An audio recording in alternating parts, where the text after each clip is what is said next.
At the screening of the film Mother Teresa, which was of course about Mother Teresa, the Secretary General of the United Nations, Javier Pérez de Cuellar, rose from his seat to introduce Saint Teresa of Calcutta, as she's properly known now, Mother Teresa, to an elite gathering of the representatives of the member countries of the United Nations. And he needed only one sentence for his introduction. I present to you the most powerful woman in the world. Mother Teresa's power was the power of humble and sacrificial Christian service. For many years, the world watched, admired, and loved this small, elderly nun, always dressed in a blue-bordered white sari, as the incarnation of humble and self-sacrificing Christian service. She was the living proof of Jesus' words in today's gospel, that real greatness lies in serving others. And she did this with love and compassion. Beginning in 1962, she was given several awards, national and international, in recognition of her greatness, attained through the humble service given to the poorest of the poor. On the 5th of September, 1997, the day of the death of the saint, Pope John Paul II said, Mother Teresa marked the history of the 20th century with courage. She served all human beings by promoting their dignity and respect, making them feel the tenderness of God.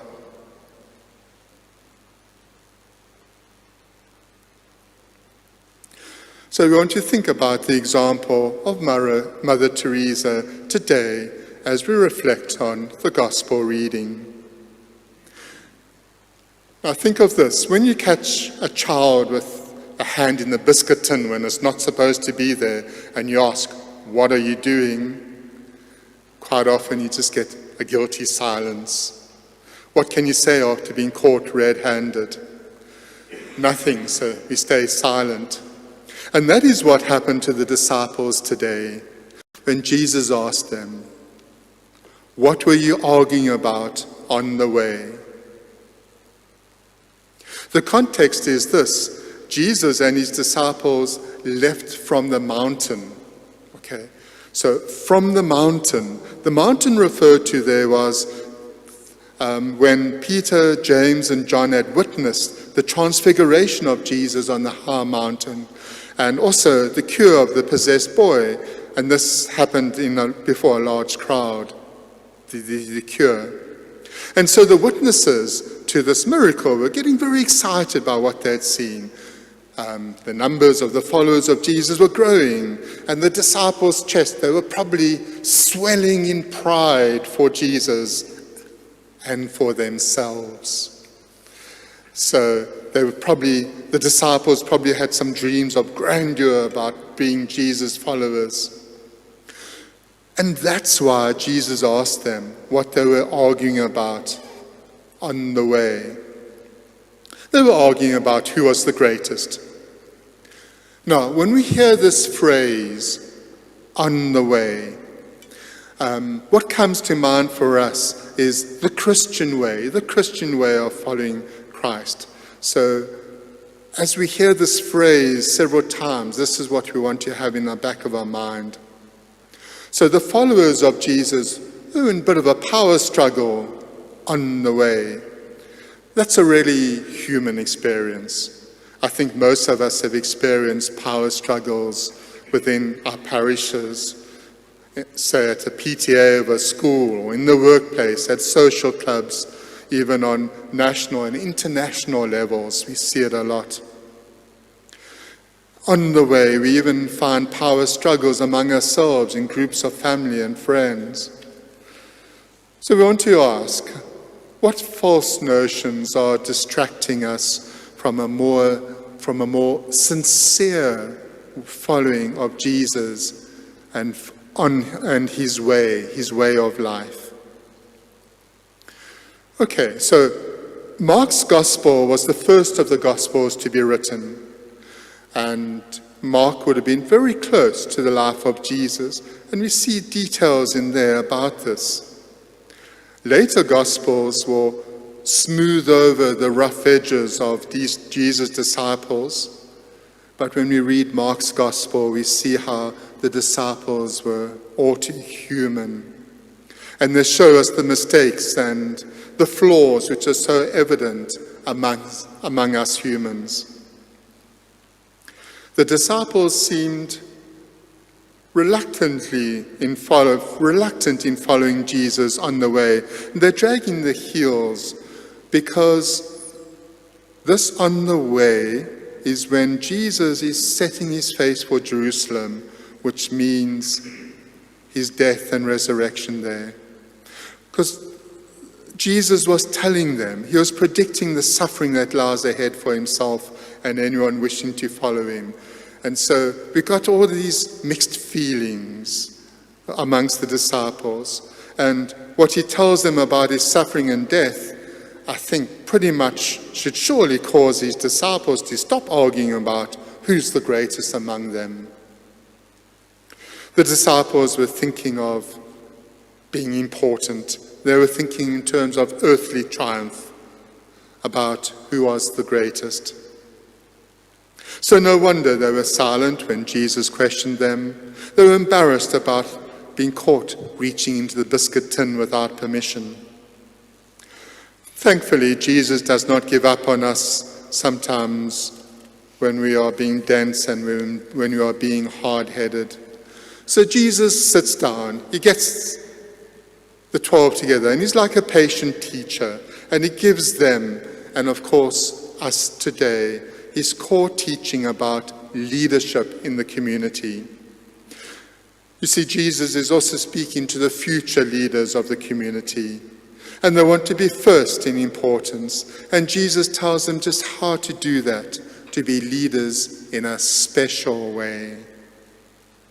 If anyone wants to be first, they should be the last of all and the servant of all. No, that's not our usual way. We tend to want to put the dignitaries at the main table when we're having a banquet. We want to put them in the center of attention. In our church processions, the dignitaries go last. So a typical procession starts with the altar servers, and then the deacons, then the priests, then the bishops, then the archbishops, then the cardinals, then the pope. See the idea? We see the idea there. And I guess that's a response to Jesus' instruction about the first being the last in the procession. But that has changed over the years because we've come to recognize that the last person is the most esteemed, and we've noticed how others want to be with the last, near the least. In Jesus' kingdom, dignity comes from truly being the last. Dignity by Jesus' standards comes from being a servant to everybody. It also means being like a child. In Jesus' time, children were the property of their father. They had no rights before the law, they had no privilege, no rank, no importance, just on the level of servants and slaves. So we remember that as we see how Jesus uses a child. So think about this. If someone comes up to you on the street and says, "Have you accepted Jesus into your life?" According to today's gospel, that means we have accepted Jesus' way of life, of being a servant of all. And quite often that's not to our taste in life. These days we are taught to strive to get ahead, to be the very best, to be the first. We go into a bookshop and see rows and rows of books about being motivated and being the best CEO of a company and all that kind of thing. So I may be willing to be a servant to someone in need, but who's going to return the favor? See, that's the way things work in the world of industry, of school and politics, And unfortunately, sometimes among the church as well, we look to see, what can I get back in return? And I think that parents, with all the needs placed on them for caring and nurturing their children, have to respond in uncountable ways to be servants to their hungry, hurt, and sometimes bewildered children. Good parents have done what we in the kingdom of God, what we have all been called to do, to be servants to others, especially to those who have no status, especially those who don't have the ability to pay us back. I know all of this servant talk is quite a lot to swallow, but unless we have accepted Jesus in our lives, because in Jesus is the mystery of God among us as one who serves. And we remember how Jesus washed the feet of his disciples at the Last Supper. What an extraordinary gesture that was. And it is in Jesus God became the faithful, self-giving servant who gave his life for all.